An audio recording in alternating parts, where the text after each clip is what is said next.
ലീഗിൻ്റെ ഒരു കൊണാണ്ടർ ഇടുന്നുണ്ട്, കൊണാപ്ലിക്കേഷൻ പറയുന്നുണ്ട്. ഞാൻ ഈ വിഷയം എടുക്കണ്ടെന്ന് വെച്ചായിരുന്നു. പക്ഷെ ഇതിനോടനുബന്ധിച്ചല്ലാതെ കാമിതയുടെ ഒരു വിഷയം ഞാൻ എടുക്കാൻ വെച്ചിട്ടുണ്ട്. അതിനകത്ത് ഇത് കേട്ടപ്പോൾ തന്നെയാണ് എനിക്കിതിനെപ്പറ്റി പറയണമെന്ന് തോന്നിയെന്ന് മാത്രമല്ല അറിയാമല്ലോ, ആസ് യൂഷ്വൽ എനിക്ക് ഒത്തിരി സംഖ്യകൾ കൊണ്ടുവന്ന് ഇൻബോക്സിൽ ഇടുന്നുണ്ട്. എന്നോട് ഭയങ്കരമായി ടോർച്ചർ ചെയ്ത് ചോദിക്കുന്ന ഒരു ചോദ്യമാണ്. സത്യത്തിൽ അവരുടെ ചോദ്യം ഏതാണ്ട് ആപ്റ്റാണ്, അതുകൊണ്ടാണ് ഞാൻ മൗനമായിട്ടിരുന്നത്. എന്നാൽ ഇതിനൊരു മറുപടി കൊടുക്കാതിരുന്ന അവർ പറയും ഇതേ കണ്ടോ ഞാൻ ഓൺ സൈഡഡ് ആണെന്ന്. It's not one sided. കണ്ട കാര്യം പറയുന്നു. ഈ ഒരു വിഷയത്തിൽ നല്ല പണി വാങ്ങിക്കാനുള്ള പരിപാടിയാണ് ഈ വായ്ത്താളം അടിക്കുന്ന മദ്രസ പൊട്ട ഇരുന്ന് പറയുന്നു. മദ്രസ പൊട്ടനെന്ന് തന്നെ പറയും. കാരണം ഇന്ത്യയിൽ ജീവിക്കുമ്പോൾ ഇന്ത്യയുടെ നിയമവ്യവസ്ഥിതി അറിയുക, ഭരണഘടന മനസ്സിലാക്കുക, ഭരണഘടനാ വിരുദ്ധത പറയാതിരിക്കുക എന്നുള്ളത് മര്യാദയാണ്. അതില്ലാത്തവന്മാരെ മദ്രസ പൊട്ടന്മാരെന്ന് എനിക്ക് പറയാൻ പറ്റുള്ളൂ. ഇപ്പോൾ നമ്മുടെ മുഖ്യമന്ത്രിയുടെ മകളെ പറ്റി ഒരു തോന്നിവാസം പറഞ്ഞത്, അത് മദ്രസയിലല്ല പറഞ്ഞത്, അവരുടെ ഇസ്ലാമിയരോടൊത്തല്ല പറയുന്നത്, പബ്ലിക്കിൽ വന്നെന്ന് മൈക്ക് കെട്ടി പറയുന്നത് ഇത് വ്യഭിചാരമാണ്, ഇത് അംഗീകരിക്കാൻ പറ്റത്തില്ല എന്ന് പറഞ്ഞതും ഈ വിഭാഗത്തിൻ്റെതാണ്. ഇത് ഒന്നാമത്തെ ഭരണഘടനാ വിരുദ്ധതയാണ്. ഇതിപ്പോൾ ഞാൻ മാൺ ചെയ്ത് കാര്യം പറഞ്ഞു തരുന്നതാണ്. നിങ്ങൾക്കത് എത്രത്തോളം കിട്ടുമെന്ന് എനിക്കറിയത്തില്ല. പക്ഷേ ഈ മദ്രസ പൊട്ടന്മാരായ ലീഗന്മാർ അറിയാൻ വേണ്ടി പറയുന്നതാണ്. നിങ്ങൾ നിങ്ങളുടെ പാർട്ടി രജിസ്റ്റർ ചെയ്യുമ്പോൾ നിങ്ങൾ അവിടെ സിഗ്നേച്ചർ ഇട്ട് കൊടുത്ത ഒരു കാര്യമുണ്ട്. ഭരണഘടനാ വിരുദ്ധമായി പ്രവർത്തിക്കില്ല എന്നുള്ളത് അവിടെ ഒപ്പിട്ട് കൊടുക്കും. അതൊരു ക്ലൗസ് തന്നെയാണ്. പക്ഷെ അതിനകത്ത് നിങ്ങൾ സിഗ്നേച്ചർ ഇട്ടിട്ടുണ്ട്. ആർക്കെങ്കിലും ഒരാൾക്കെന്നല്ല 1 കോടി ആൾക്കാർ വരും നിങ്ങൾക്കെതിരെ നിൽക്കാൻ. വെറുതെ ത്രാസി തൂങ്ങുന്ന പണിക്ക് പോകാതിരിക്കാം. ഭരണഘടനാ വിരുദ്ധതയാണ് ഇയാളിരുന്ന് പറഞ്ഞിട്ടുള്ളത്. ഇയാൾ ഭരണഘടനാ വിരുദ്ധമായി പറയുകയും അതിൽ ഉറച്ചു നിൽക്കുകയും അതനുസരിച്ച് പ്രവർത്തിക്കുന്ന പാർട്ടിയാണെന്ന് പറഞ്ഞാൽ മാത്രം മതി നിരോധനം വരും. മാവോയിസ്റ്റ് സംഘടനയൊക്കെ നിരോധിച്ചത് അതുപോലത്തുള്ളതാണ്, ചെറിയ ഗ്ലൗസ് വെച്ചിട്ടാണ്. നിങ്ങളുടെ ഇന്റൻഷൻ എന്ത് തന്നെ ആയാലും അത് നിങ്ങളുടെ പാർട്ടിയെ തന്നെ രജിസ്ട്രേഷൻ റദ്ദാക്കി പുറത്താക്കാൻ പറ്റുന്നൊരു സംഗതിയാണ് ഇയാൾ ഈ വായ്ത്താളം അടിച്ചത്. ഇനി വിശദമായിട്ട് പറയാം. പുള്ളി പറഞ്ഞത് എന്താണെന്ന് കേൾക്കാം. സ്ത്രീകൾക്ക് ബസ്സിൽ വേറെ സീറ്റുകൾ എഴുതി വെക്കുന്നുണ്ടല്ലോ. ഇവിടെ എന്തിനാ എഴുതി വെക്കുന്നത്? മൂത്രപ്പുര സ്ത്രീകൾക്ക് വേറെ അല്ലേ, എന്തിനാ വേറെ വെക്കുന്നത്? ഇത് തുല്യരാണ് എന്ന് പറയുന്നവർ തന്നെ തുല്യതയില്ലാത്ത ശ്രമിക്കുക. പ്രായോഗികമല്ലാത്ത, പ്രാക്ടിക്കൽ അല്ലാത്ത, മനുഷ്യന്റെ യുക്തിക്കെതിരായ വാദങ്ങൾ സമൂഹത്തിൽ കൈയടി കിട്ടാൻ എന്തിനാ കൊണ്ടുവരുന്നത്? അതിലൊക്കെ മുസ്ലിം ലീഗിന് വ്യക്തമായ അഭിപ്രായം. ഞങ്ങൾ തുല്യതയല്ല പറയുന്നത്, ജെൻഡർ ഇക്വാലിറ്റി അല്ല ഞങ്ങൾ പറയുന്നത്. ഞങ്ങൾ ഈക്വൽ നീതിയാണ്, സാമൂഹ്യ നീതി, തുല്യ നീതി. സ്ത്രീക്കും പുരുഷനും നീതിയിൽ വ്യത്യാസം വിഭാജനം അതാണ് ഞങ്ങളത്. അതിൽ യാതൊരു സംശയമില്ല. നിങ്ങളൊക്കെ എത്ര പഴച്ചെന്ന് പറഞ്ഞാൽ ആ അഭിപ്രായത്തിൽ നിന്ന് പ്രകൃതിപരമായ അഭിപ്രായത്തിൽ നിന്ന് മാറാൻ ലീഗ് തയ്യാറാണ്. പ്രകൃതിപരമായ അഭിപ്രായത്തിൽ നിന്ന് താങ്കൾ മാറണ്ട, അവിടെ തന്നെ നിന്നോ. സാമൂഹ്യ നീതി എന്ന് പറയുമ്പോൾ തന്നെയാണ് മറ്റത്. അതാണ് ഞാൻ പറഞ്ഞ മദ്രസ പൊട്ടൻ. അതുകൊണ്ടാണ് വിവരമില്ല. ചിലപ്പോൾ നന്മയ്ക്കായിരിക്കും പറഞ്ഞിട്ടുണ്ടാവുക. ഇനി അല്ല എന്നുണ്ടെങ്കിൽ ഇത് പണി കിട്ടുന്ന കേസാണ്. തർക്കിക്കുക വേണ്ട, ഇത് പണി കിട്ടും. കാരണം ഇത് ഭരണഘടനാ വിരുദ്ധതയാണ്. ഭരണഘടനയിൽ പറഞ്ഞിരിക്കുന്നത് എന്താണ്? ലിംഗാടിസ്ഥാനത്തിൽ വേർതിരിവ് പാടില്ല. ജാതി, വർണ്ണ, വർഗ, ലിംഗാടിസ്ഥാനത്തിൽ വേർതിരിവ് പാടില്ല എന്ന് പറയുന്ന ഭരണഘടന അനുസരിച്ച് ജീവിക്കാൻ പറ്റുന്നവർ ഇന്ത്യയിൽ ജീവിച്ചാൽ മതി. അല്ലാത്തവർക്ക് പോടെ അവന്മാർ പറയുന്നതാണെങ്കിൽ നിങ്ങൾ പാകിസ്ഥാനിക്കാർ പോടെ, അതാണ് നല്ലത്. ഈസി പരിപാടി ഏതാ? ഈ രാജ്യത്തെ നിയമം അനുസരിച്ച് ജീവിക്കാൻ സാധിക്കുന്നവരിവിടെ ജീവിച്ചാൽ മതി എന്ന് അവർ പറയുന്നത് കറക്റ്റ് അല്ലേ? അതിലേക്ക് വന്നങ്ങ് ചാടി കൊടുത്തിട്ടുണ്ടോ? എന്താണ് ലാഭം? ഞങ്ങളുടെ ഒന്നും വീട്ടിൽ അങ്ങനെയില്ല. ഇനി ഇയാൾ പറഞ്ഞത് കണക്ക് ബാത്റൂമിന്റെ കേസിൽ അയാളുടെ വാക്കിലേക്ക് വരാം. ബാത്റൂമിന്റെ കേസ്, നിങ്ങളുടെ വീട്ടിലെ ബാത്റൂമിൽ ഇത് ആണിന്റെ ബാത്റൂം, ഇത് പെണ്ണിന്റെ ബാത്റൂം എന്ന് എഴുതി വെച്ചിട്ടുണ്ടോ? നിങ്ങളുടെ വീട്ടിലുണ്ടോ? ഏതെങ്കിലും ഒരു വീട്ടിൽ ഇത് ആണിന്റെ ബാത്റൂം, ഇത് പെണ്ണിന്റെ ബാത്റൂം എന്ന് എഴുതി വെച്ചിട്ടുണ്ടോ? കോമൺ ആണ്, എല്ലാവരും ഉപയോഗിക്കുന്നു. എന്തുകൊണ്ട് ഒരു പബ്ലിക് സ്പേസിൽ അങ്ങനെ ഉണ്ടാകുന്നു? എന്തുകൊണ്ടാണ് അങ്ങനെ ഒരു സ്പേസ് അവിടെ ഉണ്ടാക്കി വെക്കുന്നത്? പല നാട്ടിലുള്ള പല സ്ഥലത്തുള്ള ആൾക്കാരാണ്. അവരെല്ലാവരും കൂടെ ഒന്നിച്ച് ഒരേ സെക്ഷനിലേക്ക് പോകുമ്പോൾ കംഫർട്ട് ആകത്തില്ല. പെണ്ണുങ്ങളാണെങ്കിൽ പെണ്ണുങ്ങൾ മാത്രമാകുമ്പോൾ അവർക്കൊരു വിഷമാവത്തില്ല. ഒരേ ലിംഗക്കാരാണ്, അവർക്ക് അതിൽ വലിയ നാണക്കേട് ഉണ്ടാകത്തില്ല. ആണുങ്ങൾക്ക് അതിൻ്റെതായ വഴി. അതുകൊണ്ടാണ് അങ്ങനെ ഒരു സെക്ഷൻ വരുന്നത്. അല്ലാതെ പെണ്ണുങ്ങൾ ചപലകളായത് കൊണ്ടല്ല അവിടെ ആയിട്ട് വന്നത്. അതുമാത്രമല്ല, ഫിസിക്കൽ കണ്ടീഷൻസിൽ അവർക്ക് വരുന്ന മെൻസ്ട്രേഷൻ ഒരു ഇഷ്യൂ തന്നെയാണ്. അത് ആരുടെ അടുത്തും അങ്ങനെ അങ്ങോട്ട് തുറന്നു കാണിക്കാൻ ആരും ആഗ്രഹിക്കുന്നുമില്ല. അങ്ങനെയുള്ളപ്പോൾ പെണ്ണുങ്ങളാകുമ്പോൾ അത് അത്ര വലിയ ചർച്ചയും ആവത്തില്ല. അവരത് മനസ്സിലാക്കി പോയിക്കോളും. അതുകൊണ്ടാണ് അങ്ങനെ ഒരു സെക്ഷൻ. അല്ലാതെ പെണ്ണ് ചപലയായതുകൊണ്ടാണ്. ബോധമില്ലായ്മ ഉണ്ട് എന്ന് മനസ്സിലായി. പക്ഷെ അതത് അലങ്കാരമായിട്ട് കൊണ്ട് കിടക്കുന്നത് ആദ്യം കാണുകയാണ്. അല്ലാത്ത ജാതി തന്നെ ഒന്നും പറയാനില്ല. ഇനി അടുത്തെന്താ പുള്ളി പറഞ്ഞത്? ബസ്സിലെ സംവരണം എന്തിനാന്ന് ചോദിക്കുന്ന കോയയോട് എനിക്കൊരു ചോദ്യം. താങ്കൾക്ക് എന്തിനാണോ സംവരണം? ഇസ്ലാമിയർക്ക് എന്താ ഹിന്ദു മതത്തിലുള്ളവരെക്കാൾ കൂടുതൽ പ്രിവിലേജ് എന്തുവാ? ക്രിസ്ത്യാനികൾക്കും മുസ്ലിങ്ങൾക്കും എന്താണ് ഹിന്ദു മത വിശ്വാസികളെക്കാൾ കൂടുതൽ പ്രിവിലേജ്? എന്താണ് നിങ്ങളുടെ പ്രിവിലേജ്? ന്യൂനപക്ഷമാണ്, തുലവും കുറവാണ്. നിങ്ങൾ ഭരണത്തിൽ കൈയാളണം, ഭരണ പങ്കാളിത്തത്തിലേക്ക് വരണം. അതിനാണ് സംവരണം തരുന്നത്. ആ സംവരണമാണ് പെണ്ണുങ്ങൾക്കും കൊടുക്കുന്നത്. എന്തുകൊണ്ട് കൊടുക്കുന്നു? 100 വർഷം മുമ്പ് വരെ ഇവിടെ ഹിന്ദുമത വിശ്വാസമായിരുന്നാലും വേറെ ഏത് മതവിശ്വാസമായിരുന്നാലും സ്ത്രീകൾക്ക് സാമൂഹ്യ നീതി തുല്യമായിരുന്നില്ല. ആ തുല്യത ആദ്യം മുതൽ വരണമെന്ന് ഭരണഘടന 1950 ഈ ഭരണഘടന വരുന്ന സമയത്ത് തന്നെ പറഞ്ഞിട്ടുണ്ടായിരുന്നു. പക്ഷെ ധൈര്യമില്ല ആർക്കും. കോൺഗ്രസ്സുകാർക്കോ കമ്മ്യൂണിസ്റ്റുകാർക്കോ നിങ്ങളെ എതിർത്ത് പറയാനുള്ള ധൈര്യമില്ല. അതുകൊണ്ടാണ് സംഘികൾ സ്കോർ ചെയ്യുന്നത്. ഇവർ മൗനമായി ഇരുന്നു കൊടുക്കുന്നതാണ്. ഇതുപോലുള്ള പൊട്ടത്തരങ്ങൾക്ക് മറുപടി തരാൻ അവന്മാരെ കൊണ്ടേ പറ്റുള്ളൂ എന്നുള്ളതുകൊണ്ട് മറ്റൊരു മിണ്ടാതിരുന്ന് കൊടുക്കുന്നത്. നിങ്ങൾ അവർക്ക് വടിവെട്ടി കൊടുക്കുകയാണ് ചെയ്യുന്നത്. ഏത് വീട്ടിലെങ്കിലും ആണിനൊരു ബാത്റൂം പെണ്ണിനൊരു ബാത്റൂം എന്നുണ്ടോ? നിങ്ങളുടെ വീട്ടിലുള്ള സോഫ സെറ്റിൽ ആണിന്റെ സോഫ ഇത് പെണ്ണിന്റെ സോഫ എന്നുണ്ടോ? ഉണ്ടോ? നിങ്ങളുടെ വീടുകളിലുണ്ടോ? ഏതെങ്കിലും ഒരു കല്യാണ വീടുകളിൽ പോയാൽ അങ്ങനെ ഒരു സെക്ഷൻ ഉണ്ടെങ്കിൽ അത് തെറ്റാണ്, ശരിയല്ല നടപടി. പലയിടങ്ങളിൽ നിന്ന് പല സ്ഥലത്തു നിന്ന് വരുന്ന ആൾക്കാരായതുകൊണ്ടും ഹറി ബറിയിൽ വരുമ്പോൾ പെണ്ണിന്റെ ബാത്റൂമിലേക്ക് ആണോടി കയറാതിരിക്കാനും ആണിന്റെ ബാത്റൂമിലേക്ക് പെണ്ണോടി കയറാതിരിക്കാനും ലിംഗവ്യത്യാസത്തിൽ അങ്ങനെ ഒരു ബാത്റൂം അവിടെ വെച്ചിരിക്കുന്നതിന്റെ അർത്ഥം പെണ്ണിനും ആണിനും വ്യത്യാസമായി എന്തരാ സുനാ ഉണ്ട് എന്നല്ല. അത് കംഫർട്ട് സോണാണ്. കംഫർട്ട് സ്റ്റേഷൻ എന്ന് തന്നെയല്ലേ എഴുതി വെച്ചിരിക്കുന്നത്. കംഫർട്ട് സ്റ്റേഷൻ തന്നെയല്ലേ ടോയ്ലറ്റ്സ്. ഇനി സംവരണത്തിന്റെ വിഷയത്തിലേക്ക് വരാം. സ്ത്രീകൾക്ക് പൊതുവെ ഉള്ള ഒരു ബലഹീനത, അതായത് സാംസ്കാരികപരമായി സാമൂഹികപരമായിട്ട് ഇവിടെ പെണ്ണ് കുറച്ച് അണ്ടർ ആയിരിക്കുന്നത്. നമ്മളുടെ വിവാഹങ്ങൾ എടുത്തു നോക്കുക. ആണിന് പൊക്ക കൂടുതൽ, പെണ്ണിന് പൊക്ക കുറവ്. തിരിച്ചാണെങ്കിൽ സമ്മതിക്കുമോ? ഇല്ല. ഫിനാൻഷ്യലി ആണിത്തിരി ഉയർന്നിരിക്കണം, പെണ്ണിത്തിരി കുറഞ്ഞ. തിരിച്ചാണെങ്കിൽ എന്തെല്ലാം പ്രശ്നങ്ങളാണ് വരിക. ആ ഒരു കൺസെപ്റ്റ് അത് എന്ന് മാറി ഈക്വൽ ആകുന്നോ അന്ന് ഈ പ്രോബ്ലം തീരും. സംവരണം ഒന്നും വേണമെന്ന് പറയത്തില്ല. ഞാനിപ്പോഴും സംവരണം വേണമെന്ന് പറയത്തില്ല. പെണ്ണുങ്ങൾക്ക് അതിൻ്റെ ആവശ്യമുണ്ടെന്ന് എനിക്ക് തോന്നിയിട്ടില്ല. ഈക്വൽ റൈറ്റ്സ് ആണ്. അതെന്തുകൊണ്ട് ആ കൺസിഡറേഷൻ എന്ന് പറഞ്ഞു കഴിഞ്ഞാൽ അതും ഫിസിക്കൽ ഇഷ്യൂസ് കൊണ്ടാണ്.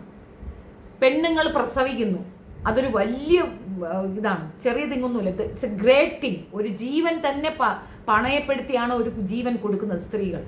അതുകൊണ്ട് നിങ്ങളുടെ തലയിൽ കയറി ഞങ്ങൾ ഇരുന്നാൽ സമ്മതിച്ചു തരുമോ? എന്താണ് പെണ്ണിനെ കാണുമ്പോൾ കോയാമാർക്ക് ഇത്ര വെപ്രാളെന്നറിയില്ല. പ്രത്യേകിച്ച് ഈ ലീഗന്മാർക്ക് ഒരു ബോധവും ഇല്ല എന്നുള്ളതിൻ്റെ നേർ തെളിവാണിത്. ഇയാൾ പറയണ പോട്ടെ, അടുത്തിരുന്ന് കിണിക്കുന്ന കിണിപ്പന എടാ ഇതൊന്നും ഇപ്പം പറയേണ്ട കാര്യമില്ല, ഇന്ന് നമ്മൾ സംസാരിക്കേണ്ട കേസെല്ലാം മിണ്ടാതിരിക്കുമെന്ന് പറയാം. ഇപ്പം കാന്തപുരം ഉസ്താദ് ഒരു കാര്യം പറഞ്ഞു, മാക്സവൻ പുള്ളിക്ക് അത് പറയാം. കാരണം അദ്ദേഹത്തിൻ്റെ ഒരു ആൾക്കാരോടാണ് അദ്ദേഹം പറഞ്ഞിട്ടുള്ളത്. അദ്ദേഹത്തിൻ്റെ ഇതനുസരിച്ച് ജീവിക്കുന്ന ഒരു പണ്ഡിതൻ എന്ന നിലയിൽ പുള്ളി ഇതാ പറഞ്ഞത്, ആണും പെണ്ണും തമ്മിൽ അങ്ങനെ ഒരു ഇത് ശരിയാകത്തില്ല, അത് ശരിയാകത്തില്ല. അത് പിന്നെയും നമുക്ക് ഉൾക്കൊള്ളാം. അതും സ്ത്രീവിരുദ്ധത തന്നെയാണ്, അല്ലാന്നല്ല, അപ്പം തർക്കമില്ല. പക്ഷെ അതും നമുക്ക് ഉൾക്കൊള്ളാം. കാരണം അദ്ദേഹം പണ്ഡിതനായതുകൊണ്ട് പണ്ഡിത ഒരാൾ പറയും. ഇതൊരു രാഷ്ട്രീയ പാർട്ടിയാണ്. ഇയാളുടെ ഈ പാർട്ടിയുടെ രജിസ്ട്രേഷൻ റദ്ദാക്കാൻ തക്കവണ്ണം പോണ കമൻട്രിയാണ് അയാൾ പറഞ്ഞത്. ആ ലാസ്റ്റ് പോർഷൻ ഇല്ലായിരുന്നെങ്കിൽ ഈ പറയുന്ന സംഗതി ഇവിടുത്തെ ഭരണഘടനാ വിരുദ്ധമായി പ്രവർത്തിക്കുന്ന ഒരു പാർട്ടിയാണെന്നും അതിലെ ഒരു നേതാവ് ഇരുന്നു കൊണ്ട് ദാ ഈ വർത്തമാനം പറഞ്ഞിട്ടുണ്ടെന്നും കൃത്യമായി ചൂണ്ടിക്കാണിച്ച് തെരഞ്ഞെടുപ്പ് കമ്മീഷനിക്ക് സാധനം അയച്ച ഇവന്റെ പാർട്ടിയെ റദ്ദാക്കും, എടുത്തു കളയും. തർക്കം വേണ്ട. നിങ്ങൾക്കറിയോ, ഇത്തരക്കാർ തന്നെയാണ് സത്യം പറഞ്ഞാൽ സമൂഹത്തിൽ അനാവശ്യ സ്പർദ്ധത ഉണ്ടാക്കിക്കൊണ്ടുവരുന്നത്. ഒരു കാര്യമില്ലാത്ത കാര്യമാണ്. എന്തടിസ്ഥാനത്തിലാണ്? ഇതാണ് ബോധമില്ലായ്മ എന്ന് പറയുന്നത്. ഇതുകൊണ്ട് എന്താണ് നേട്ടം? ഇന്നത്തെ കാലത്തെ കുട്ടികൾ ഏതെങ്കിലും ഒരു കുഞ്ഞുങ്ങൾ നിങ്ങളെ മാതാവിനെ നീക്കി നിർത്തുമോ? ഒരു പക്ഷേ അപ്പനേക്കാൾ കൂടുതൽ പ്രിയോറിറ്റി അമ്മയ്ക്ക് കൊടുക്കുന്ന കാലഘട്ടത്തിലാണ് ജീവിക്കുന്നത്. അമ്മയെ അത്രയും ഇഷ്ടപ്പെടുന്നവരാണ് അല്ലേ? ആ മാതാവിന്റെ കാലടികളിൽ സുബർക്കെന്ന് പറയുമ്പോൾ പെണ്ണിന് അവിടെ വാല്യൂ ഇല്ലാത്തത് കൊണ്ടാണ്. ഇത് കിട്ടിയാൽ മതി, കാമിൽ എപ്പോൾ എടുത്തോണ്ട് വന്നിട്ട് വായ്ത്താളം അടിക്കാൻ തുടങ്ങിക്കഴിഞ്ഞു. ഇന്ന് മുഴുക്ക വായ്ത്താളമായിരുന്നു തള്ളക്ക്. കൊടുക്കുമല്ലോ, പറയുമല്ലോ. അവിടെ ഈ ക്ലൗസ് എവിടെയെങ്കിലും അറിയോ? സ്ത്രീകൾക്ക് വിവാഹമോചനം കൊടുക്കാൻ പറ്റുന്ന അത്രയും റൈറ്റ്സ് ഉള്ള ഒരു മതം, സ്ത്രീകളെ അത്രയും പ്രിഷ്യസായി സംരക്ഷിക്കുന്ന ഒരു മതം, സ്ത്രീകൾക്ക് വേണ്ടി നിലകൊള്ളുന്ന ഒരു മതം, ആ മതത്തിലുള്ളവരാണ് ഇതുപോലെ സ്ത്രീ വിരുദ്ധതയും തള്ളുന്നത്. ഈ തള്ളിച്ച കേൾക്കുമ്പോൾ അവരവിടെ നിന്ന് എടുത്ത് വെച്ചുകൊണ്ട് അങ്ങോട്ട് തുടങ്ങും. എന്തൊക്കെ ബഹളങ്ങളാണ്. മക്കനയുടെ പ്രശ്നം പറയുന്നുണ്ട്. നോർത്ത് സൈഡിൽ പോയാൽ അവിടെ ഹിന്ദുമത വിശ്വാസികൾ മക്കനെ ഇടാതെ മുഖം കാണിക്കാൻ നടക്കുന്നുണ്ട്. ഞാൻ ഇപ്പം പറഞ്ഞല്ലോ, വൈഷ്ണോയി അവർ മുഖമേ കാണിക്കത്തില്ല, മൊത്തത്തിൽ സാരി ഇട്ടിട്ട് നടക്കുന്നത്. ഇത് കണ്ണെങ്കിൽ നമുക്ക് കാണാം ഇവിടെയുള്ള പെണ്ണുങ്ങളും, അത് മുഖവും കാണാനൊക്കത്തില്ല. ഇതൊക്കെ ഗോത്രീയതയാണ്. അത് എല്ലാവരും അംഗീകരിക്കണമെന്ന് പറയുന്നത് ശുദ്ധ അസംബന്ധവും വിഡ്ഢിത്തവുമാണ്. ആ മനസ്സിലാക്കാൻ വേണ്ടി പറഞ്ഞതാണ്. എത്ര പേർക്ക് ഇത് കിട്ടുമെന്ന് എനിക്കറിയത്തില്ല. പക്ഷെ ഒരു കാര്യമുണ്ട്, ലീഗ് ഈ രീതിയിലാണ് മുൻപോട്ട് പോകുന്നതെങ്കിൽ ഇന്നവരൊരു സ്ത്രീ MLA ഇല്ല. അപ്പോൾ ഈ രീതി താലിബാനിസവും കൊണ്ടാണ് നിങ്ങൾ മുൻപോട്ട് പോകുന്നതെങ്കിൽ നിങ്ങൾ നഷ്ടപ്പെടുത്തുന്നത് സ്വച്ഛതയോടെയും സമാധാനത്തോടെയും ജീവിക്കുന്ന ഇസ്ലാമിയരുടെ സ്വസ്ഥതയാണ്. അവർക്കില്ലാത്ത സ്വസ്ഥത കേട് നിങ്ങൾ ഉണ്ടാക്കി കൊടുക്കും എന്നുള്ളതാണ് വസ്തുത. ഇവിടെ ആരും സ്ത്രീകളെ ഇങ്ങനെ അവഹേളിക്കുന്നില്ല, സ്ത്രീകളെ നീക്കി നിർത്തുന്നില്ല. സ്ത്രീകൾ മലപ്പുറം സൈഡിലൊക്കെ പോയാൽ ഇസ്ലാം പോലെ സ്ത്രീകൾ തന്നെയാണ് ഒരുപാട് ബിസിനസ്സിൽ ഇറങ്ങി നിൽക്കുന്നത്. എന്തോരം സ്ഥാപനങ്ങൾ അവർ തനിയെ നടത്തുന്നുണ്ട്. സ്ത്രീ വിരുദ്ധമാണ് ഇസ്ലാം എന്ന് ഇതുകൊണ്ട് പറയാൻ പറ്റുമോ? ഒരിക്കലും ഇല്ല. സ്ത്രീകളെ അനുകൂലിക്കുന്ന, സപ്പോർട്ട് ചെയ്യുന്ന, അവരെ എൻകറേജ് ചെയ്യുന്ന ഒരു മതം തന്നെയാണത്. മുഹമ്മദ് നബിയുടെ ആദ്യത്തെ ഭാര്യ ഒരു ബിസിനസ് വുമണാണ്. എന്താ കുറവ്? ഇവർ പറയുന്ന എന്തെങ്കിലും അതിനകത്തുണ്ടെങ്കിൽ അത് കാണണ്ടേ? ഉണ്ടായിരുന്നോ? ഇപ്പം വ്യക്തമായി എല്ലാവർക്കും അറിയാം. പക്ഷെ ഇതുപോലെ മദ്രസ പൊട്ടന്മാരിരുന്നു കൊണ്ട് വായ്ത്താളം അടിക്കുമ്പോഴത്തേക്ക് ബാക്കിയുള്ളൊരു നിശബ്ദരാക്കപ്പെടുന്ന ഒരു ടേം ഉണ്ട് എന്നുള്ളത് വസ്തുത. ഈ ഒരൊറ്റ വിഷയം കൊണ്ട് തന്നെ ഇയാൾ ആ ലാസ്റ്റ് പറഞ്ഞത് വെച്ചിട്ട് ഇയാൾക്ക് വേണമെങ്കിൽ ഖണ്ഡിക്കാമെന്നതിനപ്പുറം ഇയാൾ പറഞ്ഞത് തീർത്തും പരാജിതനാകുന്നതിനുള്ള ഏറ്റവും നല്ല സംഗതിയാണ് ഇയാൾ പറഞ്ഞിട്ടുള്ളത്. നമ്മളുടെ ഭരണഘടന അനുസരിച്ച് പ്രവർത്തിച്ചു കൊള്ളാം എന്ന് പറഞ്ഞ് രജിസ്ട്രേഷൻ നടത്തിയിട്ടുള്ള ഈ ഒരു സംഘടന അല്ലെങ്കിൽ ഈ ഒരു രാഷ്ട്രീയ പാർട്ടി അതിന് വിരുദ്ധമായ ഒരു പ്രസ്താവന പറയുകയും അതിനെ അനുകൂലിക്കുകയും അതിൽ ഉറച്ചു നിൽക്കുകയും ചെയ്യുന്ന ശ്രദ്ധയിൽപ്പെട്ടതിനാൽ ഇതിനെ ഞങ്ങൾക്ക് ഡിസ്മിസ് ചെയ്യാം എന്നത് തെരഞ്ഞെടുപ്പ് കമ്മീഷന്റെ അവകാശമാണ്. അങ്ങനെ വരാതെ ഭവിക്കട്ടെ. ഒരുപാടങ്ങ് വായ്ത്താളം അടിച്ചിട്ട് അതിനെ നിരോധിച്ചാണെങ്കിൽ ഇതിനെയും നിരോധിക്കുന്ന ഒരു അവസ്ഥയിലേക്ക് കൊണ്ടുവന്ന് നിന്നാലേ അഹങ്കാരം തീരുള്ളൂ. സ്വന്തം വീട്ടിൽ സ്വന്തം പെണ്ണുമ്പിളയ്ക്ക് റെസ്ട്രിക്ഷൻ കൊടുക്കും, അത് ന്യായം. അത് വിട്ടിട്ട്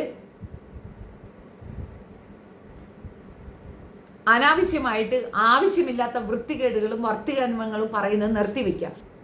പിന്നെ ഇത്തരക്കാരുടെ അടുത്ത് എനിക്ക് ഒരൊറ്റ കാര്യമേ പറയുള്ളൂ. സത്യം പറഞ്ഞാൽ അത് ഞാൻ മാത്രമല്ല, നമ്മുടെ EK നായനാർ സ്ഥിരമായിട്ട് പറയുന്ന ഒരു ഡയലോഗാണ്. ഇത്തരക്കാർ ആരെങ്കിലും വന്ന് ഇതുപോലത്തെ വർത്തമാനങ്ങളെങ്കിലും ആരുടെ ലീഗാണോ എന്നോട് നട്ടുച്ചയ്ക്ക് ഒരൊറ്റ കാര്യം പറയുള്ളൂ, ഗുഡ് നൈറ്റ്. അതാണ്. ഇനിയും നേരം വെളുക്കാത്ത നിന്നോടൊക്കെ EK നായനാർ പറഞ്ഞ അതേ ഡയലോഗ് ഞാൻ റിപ്പീറ്റ് ചെയ്യുന്നു, ഗുഡ് നൈറ്റ്. പോയി കിടന്ന് ഉറങ്ങാൻ നോക്ക്. ഇല്ലാച്ചാൽ കെട്ടിക്കയറി പെട്ടിയും പെടുക്കി എടുത്തുകൊണ്ട് മദ്രാസിലേക്ക് പോകും, പാകിസ്ഥാനിലേക്ക് പോകും. അത് സംഖ്യകൾ പറയണ കറക്റ്റാണ്. അവന്മാർക്ക് വടി കൊണ്ട് കൊടുക്കുകയാണ് അടിക്കാനായിട്ട്. ഇവിടെ എത്ര വിഷയങ്ങളുണ്ടെന്നറിയാമോ?